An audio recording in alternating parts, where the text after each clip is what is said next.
आज का हमारा टॉपिक है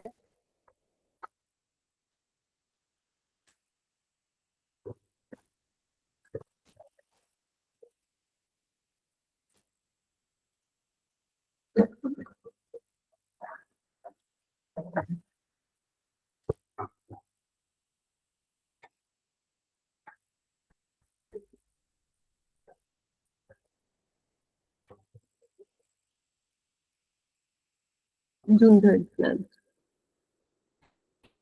प्री पार्टीशन में आपका ये लास्ट टॉपिक है और June third plan is also known as the partition proposal. अच्छा बेटा, एक और चीज जो आपकी रिमेनिंग है आप बच्चों की, वो है रिफॉर्मिस्ट मूवमेंट, जिसमें शाह वलीउल्लाह है, सैयद मुजद्दिद अली सानी।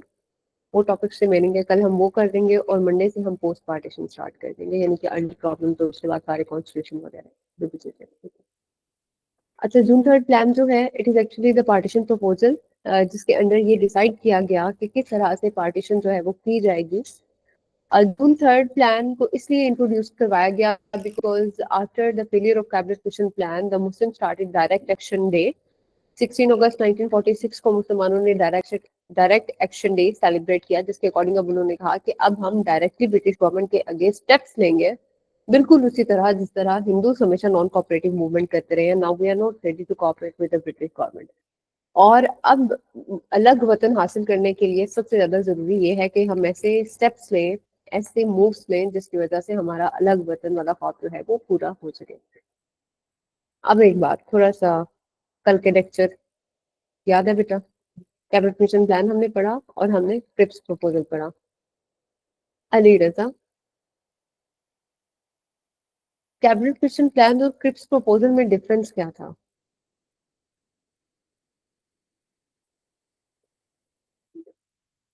हाँ, वो एक आधा पॉइंट बता दो।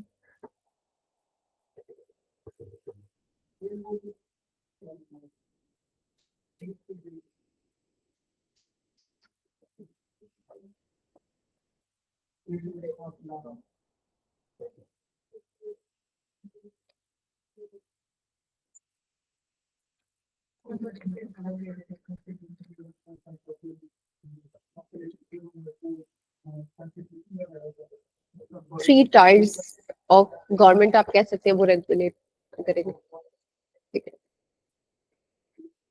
हाँ। अब ये जो बात कर रही है 60% वोट्स वाली, याद आया आपको? Right to secede, it was part of Cripps proposal, जहां पर उन्होंने कहा था कि अगर 60% members of the assembly vote for the separation of that province, तो उस प्रोविंस को सेपरेट कर दिया जाएगा। was part of Trips proposal, but later on cabinet mission जो चीजें थी वो मुख्तलिफ हो गई। कैबिनेट मिशन प्लान में उन्होंने 5 ईयर का टेन्योर रखा और 10 ईयर का टेन्योर रखा। हक नवाज, बेटा मुझे, जी, आप फ्रेंड पे आए थे? ठीक है, हलाल बेटा, आप थे उस टाइम पे? बेटा मुझे बताइएगा, हाँ, 5 साल और 10 साल वाली क्या कंडीशन थी? जी जी, हाँ जी, यूनियन, हाँ, वो जो आपकी नेशनल गवर्नमेंट होगी या फेडरल गवर्नमेंट होगी, that will be known as union government. और उसके अलावा थ्री टाइप्स ऑफ गवर्नमेंट और थ्री टाइप्स ऑफ कॉन्स्टिट्यूशन जो है वो रेगुलेट करेंगे स्टेट को। अब मैं आपसे पूछ के रही थी 5 ईयर 10 ईयर टेन्योर का क्या डिफरेंस था? किसी को याद है?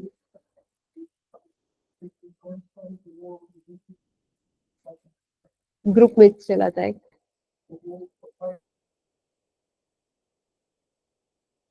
वाली क्या कंडीशन थी?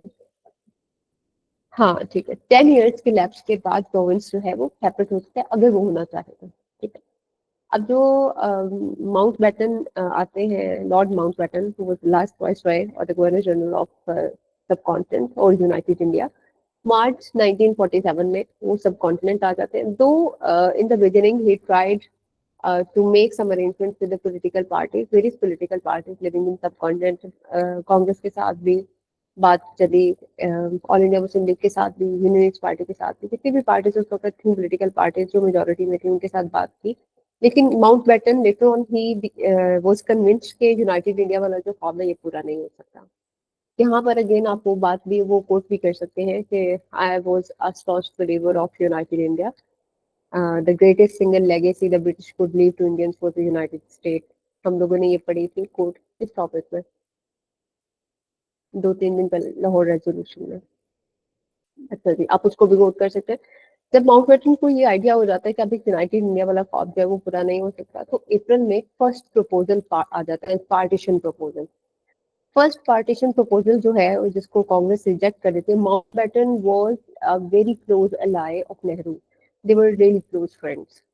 और माउंटबेटन कोई भी ऐसा प्रपोजल प्रिपेयर करने वाला नहीं था जो कि कांग्रेस के आप ये कह सकते हैं कि जो इंटरेस्ट है उनको थ्रेटन करे या उनको पूरा होने ना दे या उनके रास्ते में रुकावट बन जाए।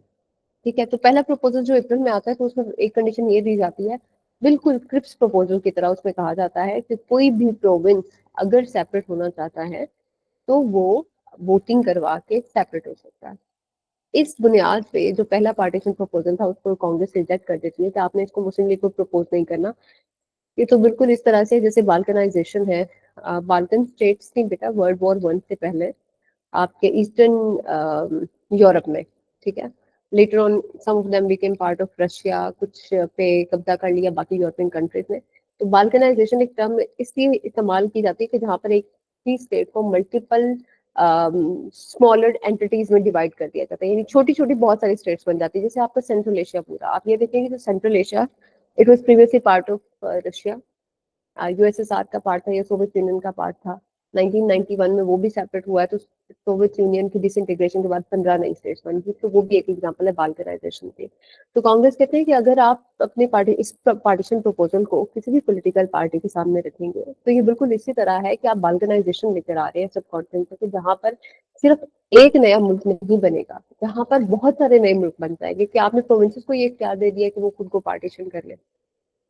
फर्स्ट पार्टीशन प्रपोजल, और उसके साथ साथ फर्स्ट पार्टीशन प्रपोजल में ये भी कहा जाता है कि एनडब्ल्यूएफ में जो भी पॉपुलर पॉलिटिकल डिसीजन होगा, यानी कि अपनी असेंबली का जो डिसीजन होगा, और उसके अलावा बलूचिस्तान में जो है वो करवाया रिफरेंडम करवाया जाएगा, यानी वोटिंग के थ्रू वहां पर भी पता चलाया जाएगा कि वो किस मुल्क के साथ रहना चाहते हैं, इंडिया के साथ रहना चाहते हैं या नए बनने वाले पाकिस्तान के साथ रहना चाहते हैं। सिमिलरली सिलेट और बंगाल, बंगाल और पंजाब को तो पार्टीशन कर दिया जाएगा, ये भी कहा गया।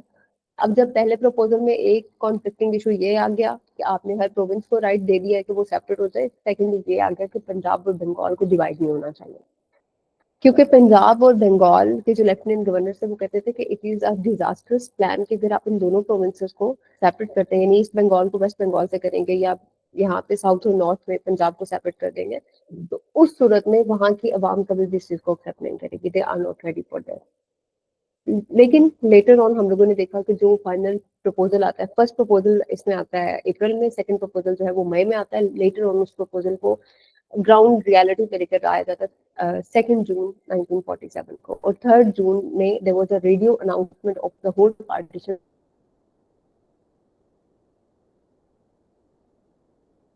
प्लान, जहाँ पे पूरे मुल्क पे फिर अनाउंसमेंट हो जाती है that we are going to divide सब। 3 जून प्लान जब जो पे खराब होता है, पहले तो ये बात है कि जो पार्टीशन प्रपोजल सेकंड आता भी है मई में, कायदे से मोहम्मद अली जिन्ना कहते हैं कि मैं अपना कंसेंट नहीं दे सकता, मैं Congress working sorry all India Muslim league working committee के कंसेंट के बाद आपको बताऊंगा। लेकिन माउंट बैटन कहते हैं कि आप अभी अगर इसको कंसेंट नहीं देकर जाएंगे तो कल आपको इतना भी पाकिस्तान नजर नहीं आएगा, वो भी कांग्रेस जब्त कर लेगी। यानी कि जैसे आप कहें कि फोर्सफुली कंसेंट लिया जाता है कि जिस तरह से हम आपको पार्टीशन प्रपोज कर रहे हैं और जो जो एरियाज आपको दे रहे हैं, आपने इन्हीं को इन पे अपना कंसेंट देना है। कायद लेटर ऑन उसी वर्किंग कमेटी के साथ कंसल्टेशन के बाद अपना कंसेंट दे देते हैं। जब रेडियो का खिताब भी होता है, सब लोग और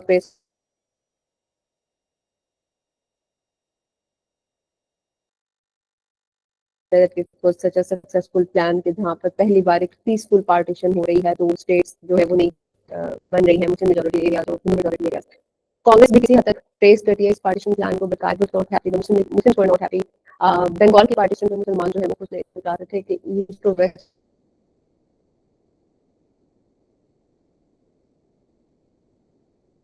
दोनों बंगाल जो है वो पंजाब लोगों को नहीं है। फिर सर जो है और ये मुस्लिम मेजोरिटी बंगाल, असम और सलट भी, क्योंकि सलट एक टाइम पे बंगाल का हिस्सा रहा हुआ था। सलट जो था, अब वहां पर भी करने के बाद ये कहना था कि वो कॉन्फिडेंट के साथ रहेंगे।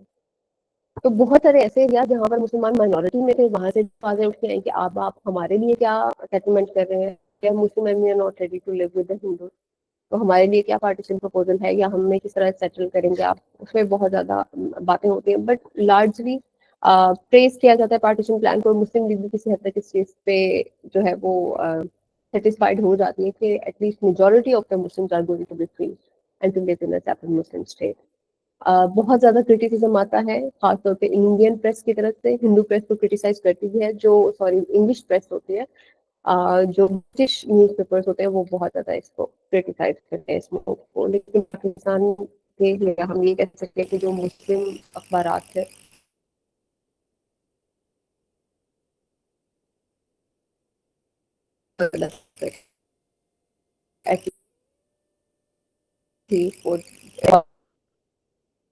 अच्छा हमारे टॉपिक कंप्लीट करेंगे, उसके बाद मैं आपसे क्वेश्चन करूंगी आपके प्री पार्टीशन टॉपिक्स के बारे में। It will be like a quiz.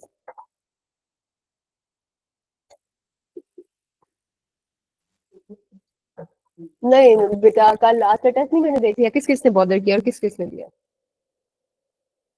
हम्म, मत इसलिए जो भी होता है अभी के अभी होता है।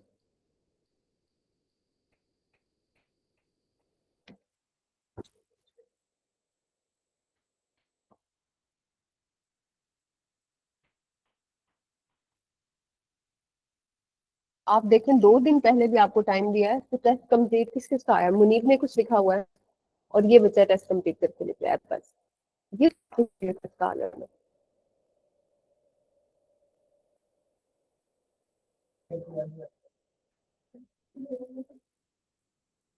बेटा ग्रुप में आ गया है, आपने क्यों नहीं उसको कंप्लीट अटेम्प्ट किया? आपने क्यों उसको इतना, मैंने कहा था कि 4:30 आप लोग आ जाए।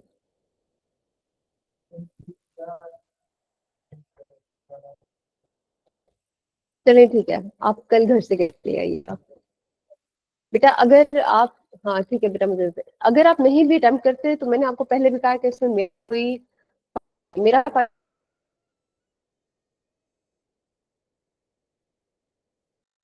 ऐसी चीज में आपका चेकिंग का काम ना हो, मेरा ही टाइम बचेगा। खपाने वाली बात है ना कि मैं आपको चेक नहीं बचे ऐसे ही दे देगा। राइटिंग आइडिया होता है।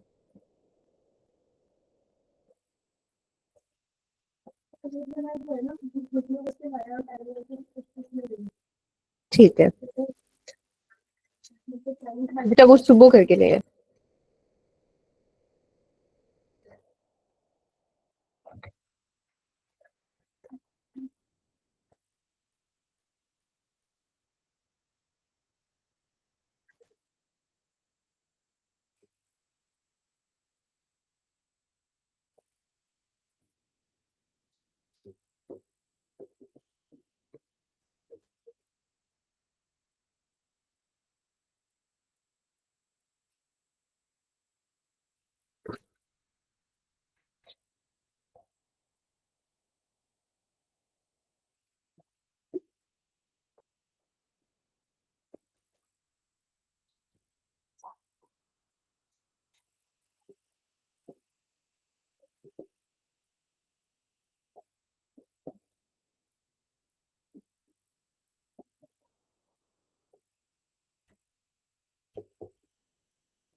सही बता। कैबिनेट मिशन प्लान जो है वो फेल हो गया।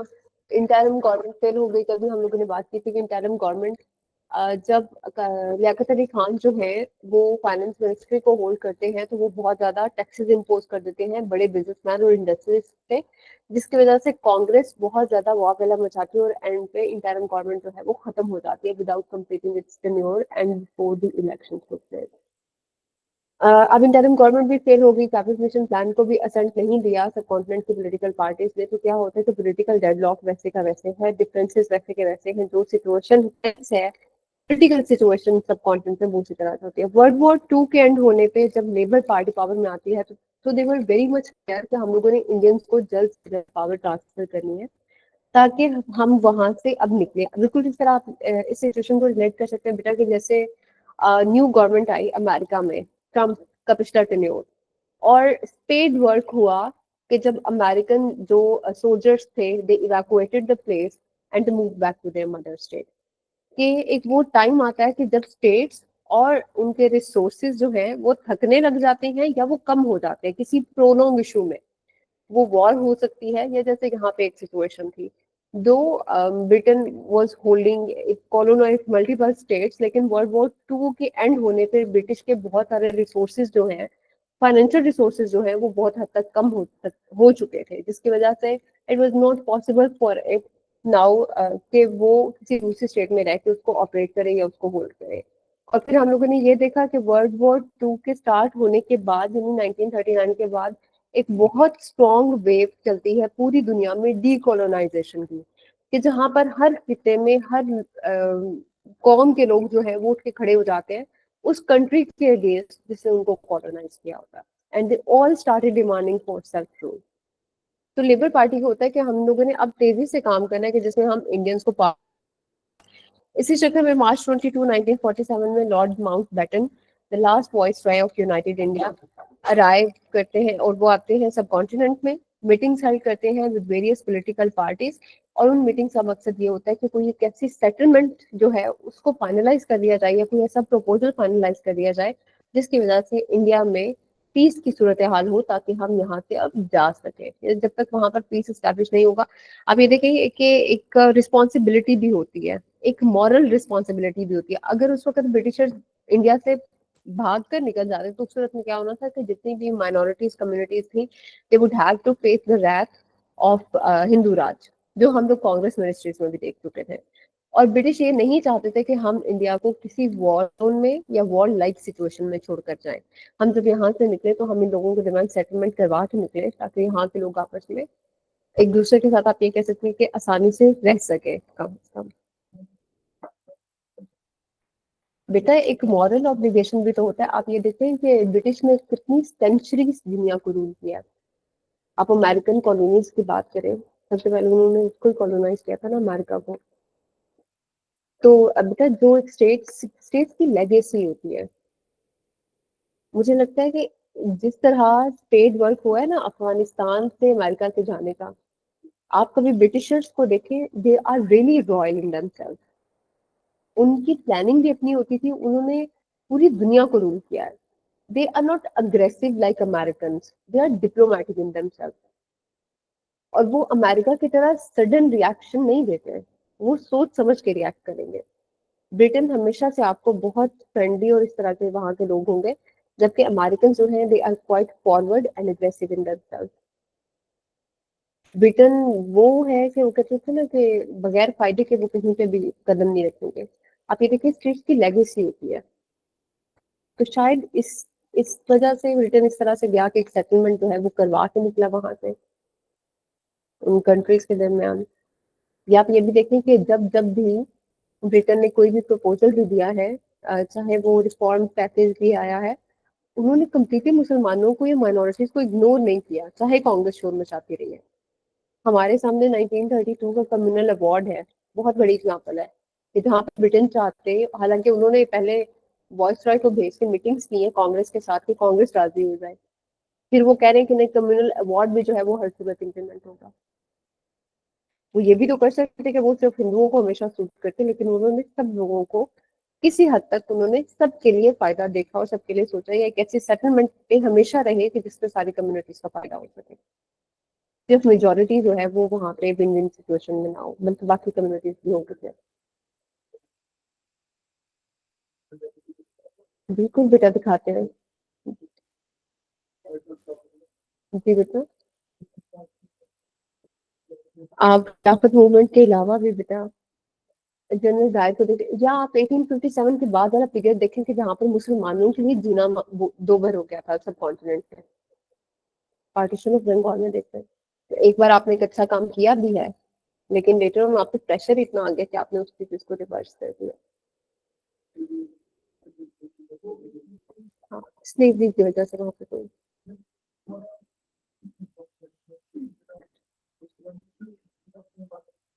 बेटा एक और बात भी है, हाँ वो डिवाइड एंड रूल वाला कॉन्सेप्ट, एक और बात भी है। अब बेशक वो एक सेटलमेंट यहाँ पर करके जा रहे हैं, वो पाकिस्तान बना के देखते जा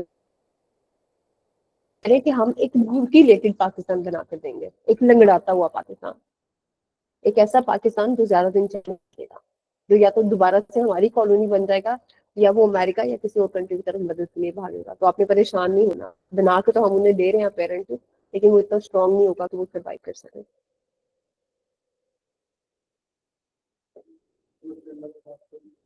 ऐसे ही बेटा तभी चल रहा है अल्लाह की करम की वजह से। एक मिनट,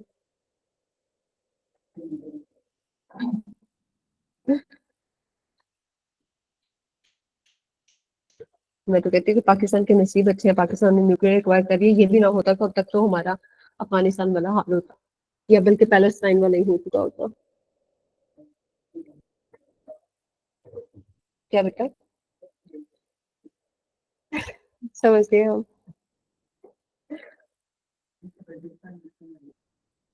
फिर सो जाते हैं उठ के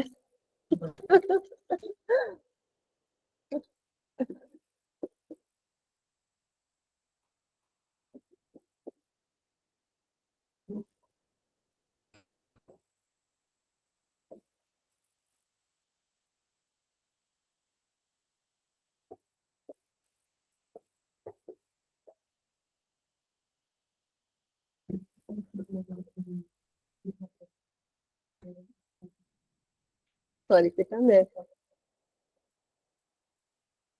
हम्म, उसको उड़ा के रखते हैं बिल्कुल ऐसे जैसे शाहजहां ने उसके हाथ काट दिए थे, जिसे ताजमहल बना के दिया।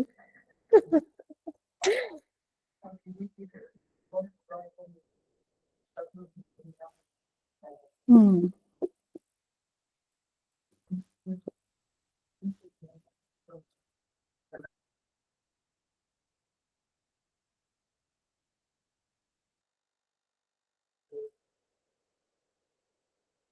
क्यों लगाई है मुझे, अच्छा पूरी बात का बता के, क्यों सैंक्शंस लगाई है, इसलिए लगाई है because doctor Abdul Qadeer Khan shared the nuclear formula with Iranians.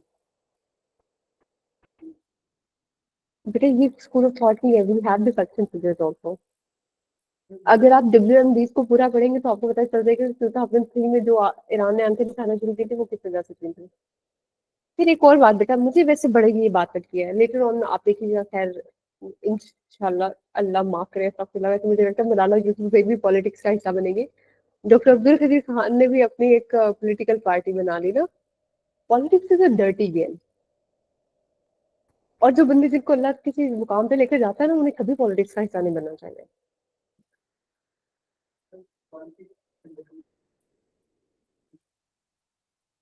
बेटा इसको पैगंबरी पेशा कौन आप कह रहे हैं?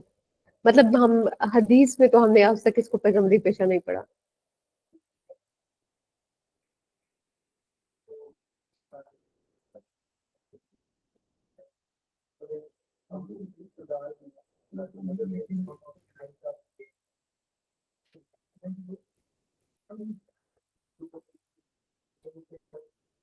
बस ये नहीं रजा, क्या करें हम इसका।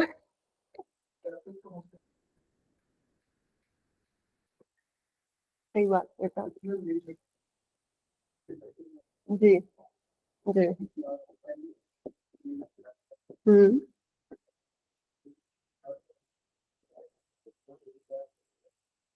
हाँ। बिल्कुल सही बात है। ताकि इसकी वजह से बाकी ना फंसे। मुनीब आपके लिए कि जब आपने अल्लाह ओके तो गिरते हुए हम साथ में लेके जाना।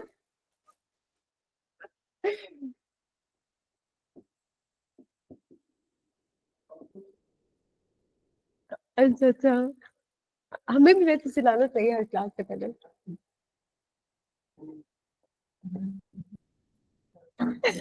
इसलिए आप पहले जाएंगी। नहीं मुझे तो वो जिंदा रखेंगे ना ताकि मैं आप सबके नाम लूं।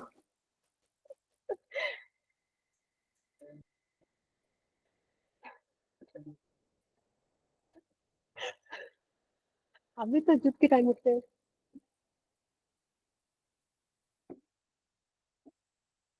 क्यों नहीं रहता? आप भी तो जुट के टाइम उठते हैं।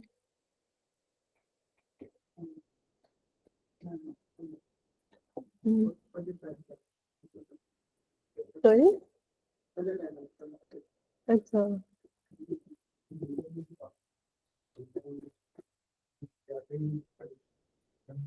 ऐसे ही है बेटे, ऐसे ही है, बिल्कुल ऐसे ही है। हाँ बिल्कुल ऐसे है। मैं खुद ये कहती हूँ कि जो पढ़े लिखे बच्चे हैं, उन्हें पढ़ी लिखी बातें करनी चाहिए। हाँ। क्या?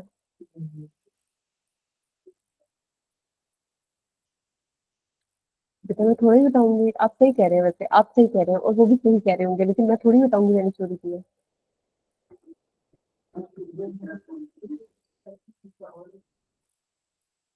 बेटा देखिए मेरी बात सुने। उन्होंने बहुत बड़ा काम किया पाकिस्तान के लिए और हम बच्चे भी सिर्फ इस वजह से हैं। और बाकी अब मैं क्या कहूँ, मैं कहती हूँ कि अल्लाह ताला की बंदे को हर तरह से आजमाता होता है ना। फेम देने के बाद भी बहुत सारे मराहल आते हैं। अस्तगफिरुल्लाह। मैं कल भी एक अल्लाह के बंदे को सुनी थी, बल्कि आज मैं अपने दोस्त से भी बात कर रही थी कि वो कह रहे थे कि जब अल्लाह का करम होता है ना, तो हर शख्स आप पे मेहरबान हो जाता है दुनिया में। और जब अल्लाह ताला की जात आपसे राजी नहीं रहती ना, तो फिर छोटे छोटे लोग उठ के बेइज्जती करना शुरू हो जाते हैं।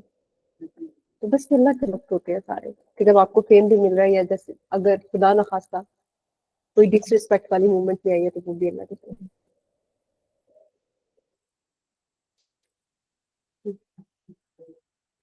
आजमाया जाता है।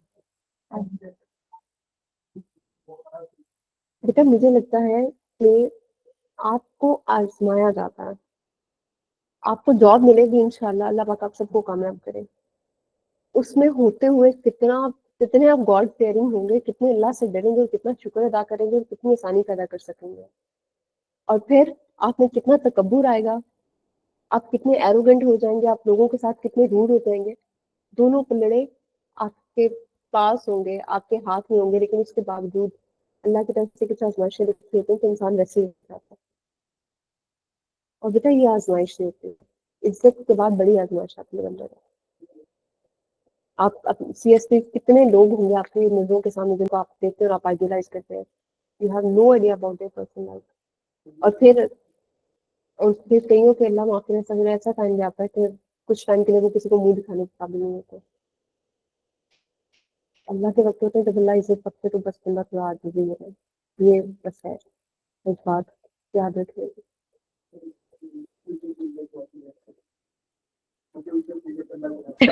बिल्कुल ऐसे ही है।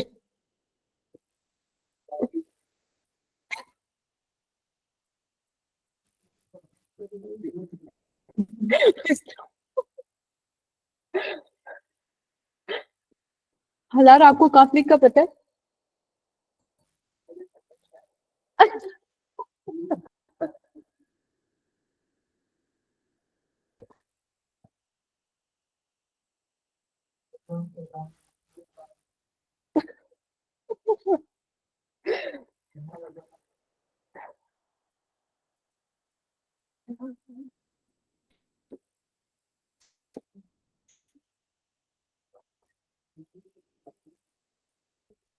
हम्म।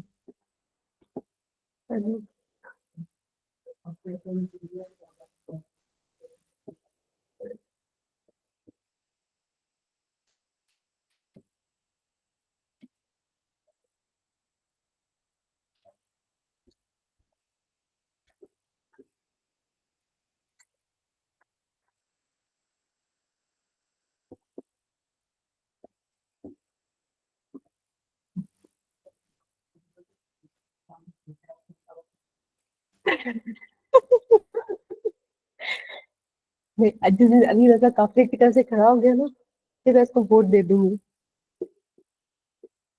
उसके बाद चाहे मुझे पछताना पड़े।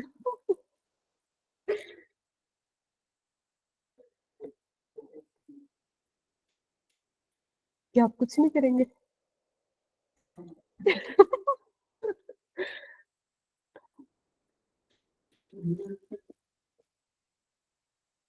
क्योंकि वो विक लीडर्स होते हैं। वोट दे सकते।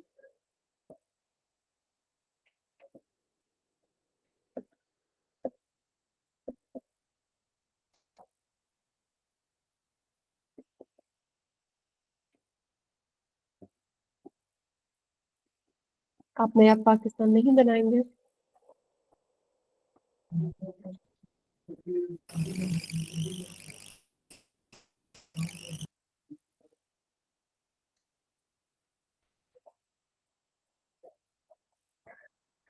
मुझे रिक्वेस्ट है आपसे, पिछले वाले कोई सीधा कर दे, नया नाम बनाए पाकिस्तान। नहीं नहीं, आपके लीडर का विजन है तो मैं कह रही हूँ कि आपसे रिक्वेस्ट है कि पिछले वाले को सीधा कर दे, उसकी टंग निशाने जो टूटी है वो जुड़वा दे। बाकी वही रहने दो। अच्छा।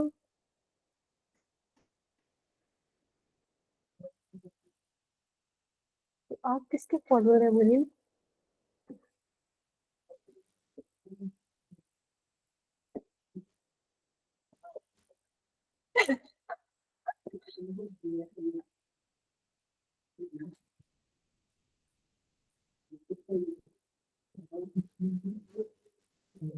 हम्म। किसको दिया था? क्या नाम है, मंसूर है, क्या नाम है? मंसूर, हाँ। तो किसको दिया था वोट आपने?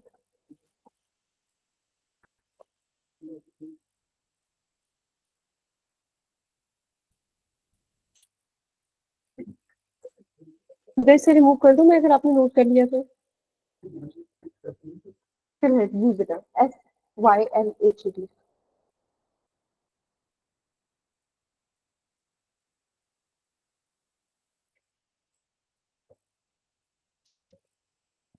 वैसे कभी कभी मैं डरती हूँ, मुझे लगता है कि जो वेव इंडिया में स्टार्ट हुई हुई है पंजाब में, तो खुदा ना खास्ता पाकिस्तान के किसी हिस्से में ना हो।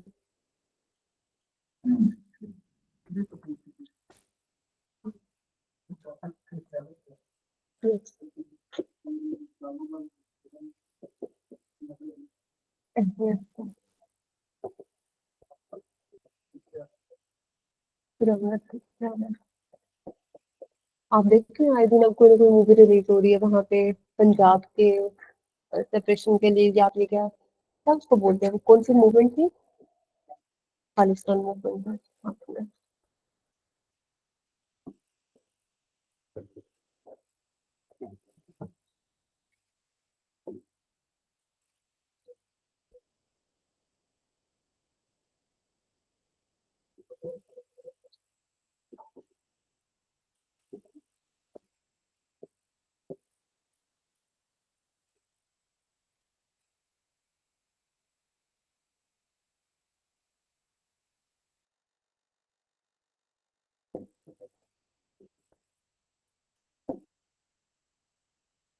हमने माउंट मेथड।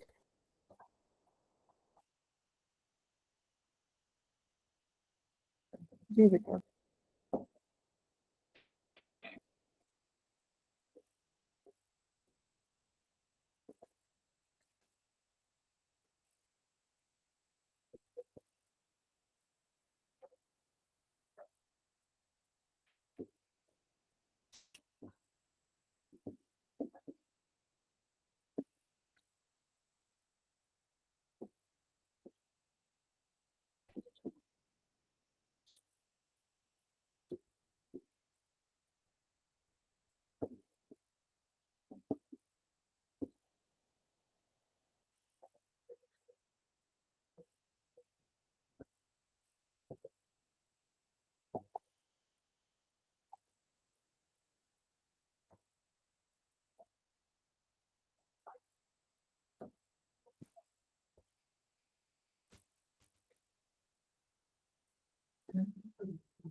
नहीं बेटा, मैं उन लोगों में से हूँ जो अपना फायदा देखते हैं। मैं कहती हूँ हर वो बंदा अच्छा है जो मुल्क के लिए काम करता है। खा- खाते तो सारे ही हैं, बस अपना काम करते हैं। जैसे कि मैं करंट गवर्नमेंट के सेक्टर में नहीं हूँ, बहुत बुरी हालत की है इन्होंने एग्रीकल्चर सेक्टर की। मुझे लगता है बेटा कि production doesn't exist at all, लेकिन ये खाने के साथ साथ बस थोड़ा काम करें, थोड़ा लगाएं भी, और पाकिस्तान को थोड़ा बेहतर बनाएं।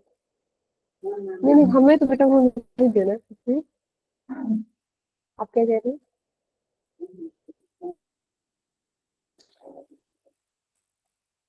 इसे लगाया ज्यादा, लगाया किसी ने ज्यादा नहीं है, लेकिन पंजाब बहुत बेहतर हुआ है शहबाज शरीफ के दौर में। मेरा ये ख्याल है क्योंकि मैंने काफी डेवलपमेंट की। तो ठीक है, लेकिन अभी आवाजें ज्यादा है, काम कम है।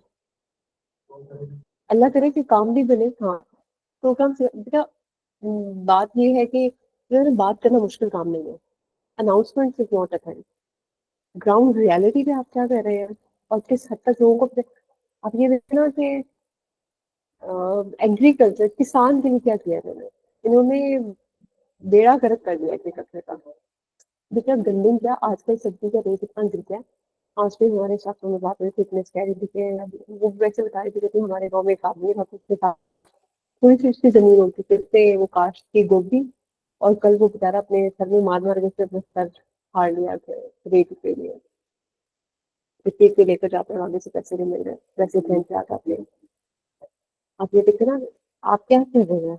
आप आप जितने भी पैकेजेस बेटा अनाउंस करें, आप गरीबों के लिए भी कुछ करें। वो लोग जो, और बेटा इंडस्ट्री से करें। और फिर बेटा आप लाहौर में देखिए, बहुत सारे ऐसे लोग होंगे जो डेली वेजर्स हैं, या जो मजदूर हैं, जो रोजगार, उनके लिए क्या कर रहे हैं? या जो छोटे किसान हैं, जिनकी बहुत थोड़ी थोड़ी सी जमीन है, उनके पास कोई और मुआशी जरिया नहीं, उनके लिए क्या कर रहे हैं? मुझे लगता है कि इन चीजों पर एक वो फैमिली है जो ऑलरेडी जैसे अपने आप को सस्टेन किया और जो चला रहे हैं अपना घर का पहिया जैसे भी। एक वो है जिनके लिए खाना पीना वो इससे आवाज आ रहा है, उनके लिए कुछ करें।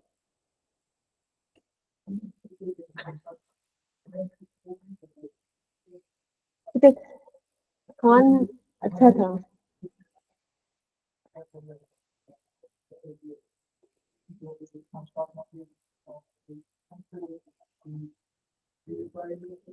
सुनिए बेटा, हाँ, आप बिल्कुल सही कह रहे हैं। खान से सिर्फ एक मुझे एक बात मुझे बहुत लगती है, एक्सट्रीमिज्म जो है वो इतनी नहीं थी लोगों में। लोग इस तक एक्सट्रीमिस्टिक है, वो बहुत हो गए हैं। पॉलिटिकल मोरालिटी खत्म हो गई है लोगों में, वैल्यूज और एथिक्स खत्म हो गए हैं लोगों में। अब पॉलिटिक्स में बात करते हुए लोग एक दूसरे को गाली देना या आवाम लीडर को गाली देते हुए, मुझे लगता है किसी को सेकंड थॉट भी नहीं आता होगा। आप बेटा अब आके बहुत ज्यादा हो गया। नहीं बे, हाँ निधि आ गई तो उसकी वजह से भी दिक्कत। आप ये देखिए बेटा। अच्छा आर्मी पे। हाँ बेटा पता नहीं लेकिन शायद मैंने नोटिस अब करना शुरू किया। मुझे बहुत ज्यादा फील होता है, मुझे लगता है कि public has become so much aggressive. हमने पेशेंस नहीं रहा। हम बर्दाश्त नहीं करते एक दूसरे को। पता नहीं ये सही है या नहीं। लेकिन अगर रेवोल्यूशन आना है तो फिर पूरी तरह से आओ। सिर्फ बात करने से नहीं आएगा। फिर उसके लिए एक्शन चाहिए। या तो रेवोल्यूशन लेकर आए हर चीज को सीधा करके रखते हैं। वो मेरे ब्रदर इन लॉ है and he just wants Imran Khan. वो जब बात करते हैं तो इतने वो टमाटर हो जाते हैं और इतने मतलब पता चल रहा होता है कि उनको लगता है कि स्पेशल फंड उनको देता है इमरान खान। मैं उनसे कहती हूँ कि आप सिर्फ इतने आग चाहने वाले हैं इमरान खान को इतना आप उसको सपोर्ट करते हैं वो क्यों है जेल में। ये लॉयल्टी आप लोगों को क्या किया आपने। निकल के क्यों नहीं दे पाए। क्यों नहीं गवर्नमेंट को फोर्स कर दिया। क्यों हो रहा है बेटा।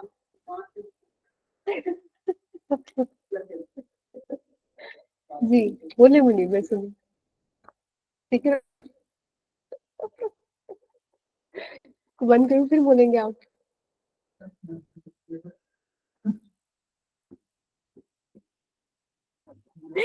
डिस्क्लेमर तो मेरे हाथ में पकड़ के खड़ी हूँ कैमरा के सामने।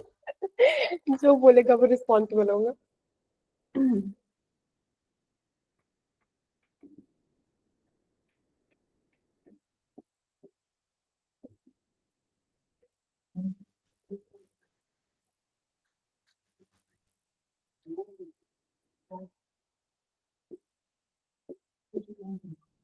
बिल्कुल ऐसे ही बच्चा बिल्कुल ऐसे ही।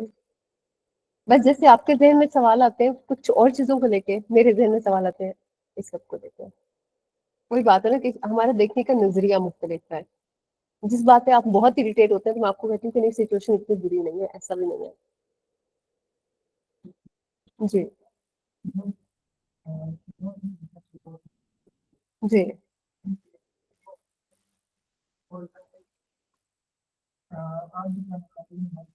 जी जी।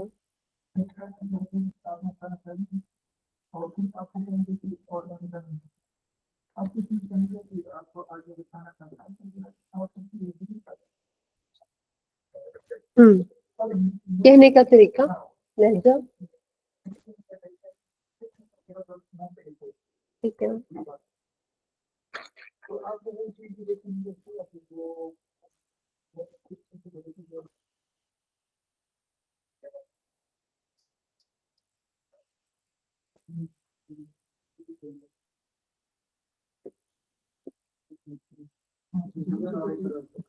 बेटा मैं तो कभी कभी ये सोचती हूँ मैं कहती हूँ कि ये ना पूरी जिंदगी हमारी ये ख्वाब भी है। जिस दिन आंखें खुलेंगी उस दिन पता चलेगा कि हकीकत क्या और क्या नहीं। ये ख्वाब भी है।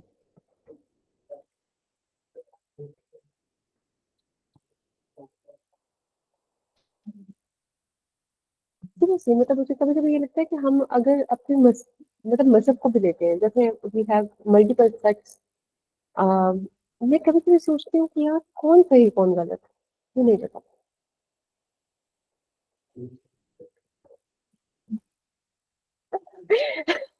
नहीं बेटा वो बात भी नहीं है।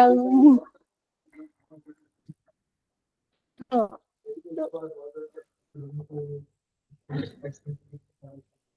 हाँ, क्या सवाल करने लग जाते हैं।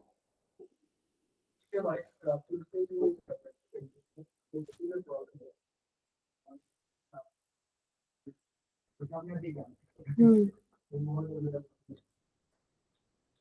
मतलब मुझे तो वैसे किसी की मतलब मुझे अक्सर ही यकीन करने बहुत अच्छी चीजों को देखते हैं मुझे लगता है कि शायद ये ख्वाब हम देख रहे हैं। इसमें कोई रियलिटी नहीं है। फॉर एग्जाम्पल काफी। तो मुझे लगता है ये भयानक ख्वाब।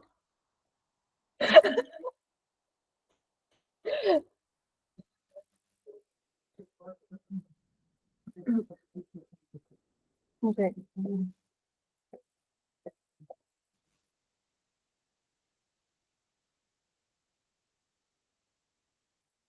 हम्म, खौफ नहीं लगा मुझे, क्योंकि मुझे ये समझ नहीं आ रही होती कि क्या मैं ठीक हूँ या बाकी ठीक है, या क्योंकि मैं मैम हूँ।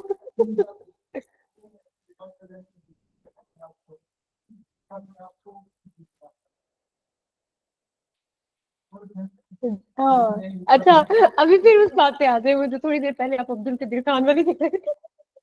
अब कहीं बताएं, आप तो कह रहे थे कि वो क्या उसने कहा है, कैसी कोई बात नहीं जो उस पे एलिगेशन लगाए गए हैं। हाँ तो फिर।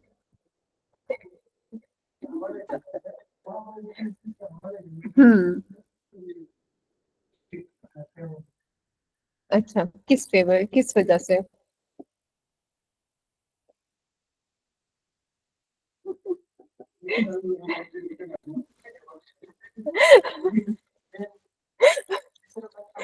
मुनीब के साथ, मुनीब खौफजदा बहुत होता है और वो अपनी बात कह नहीं पाता, ये सबसे बड़ा कारण है।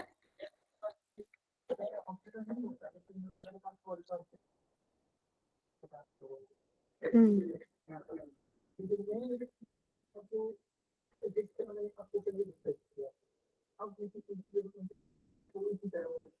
आप इस तरह से करना, पेज मुझे उर्दू में लिख लो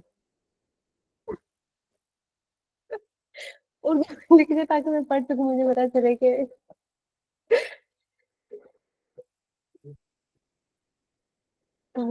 बेटा, disintegration into multiple parts या formation of multiple states।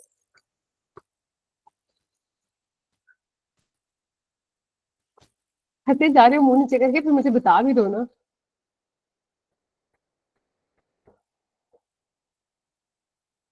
बेटा अभी आप पार्टीशन तो ये लिखते हैं 3 पॉइंट इसके, करेंट हाइलाइट के नेक्स्ट करके तो हम अपना वो स्टार्ट करेंगे। अरे ला, ये मुझे नोट करना।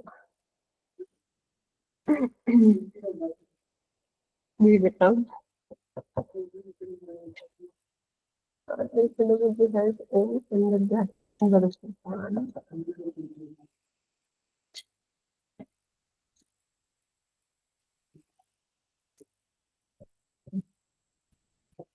मुनीब आप कल देख के आएंगे, पेज पे लिख के ले आएंगे। Plan cake. देखिए, हाँ डिस्क्लेमर, हाँ। मैं कह रही हूँ कि आज मैं हमारा प्री पार्टीशन का लास्ट टॉपिक था, पर वो बेचारा लिंगर ऑन ही कर गया, जरा रह ही गया।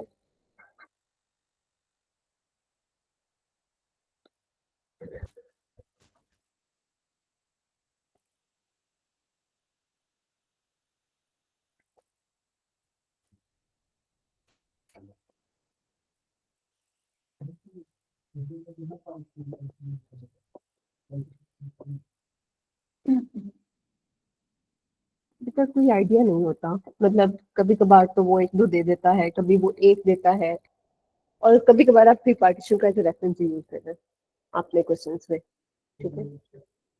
हाँ वो डिविजन नहीं है बेटा। क्वेश्चन मतलब इन प्रोविंशियल है समथिंग would be fine।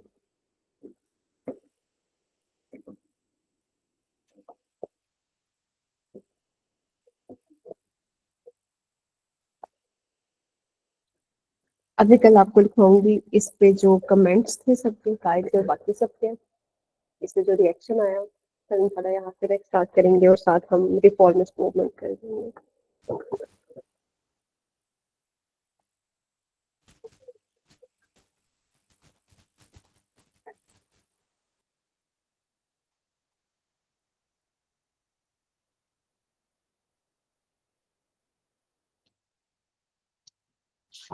क्या क्या दिखाया मुझे?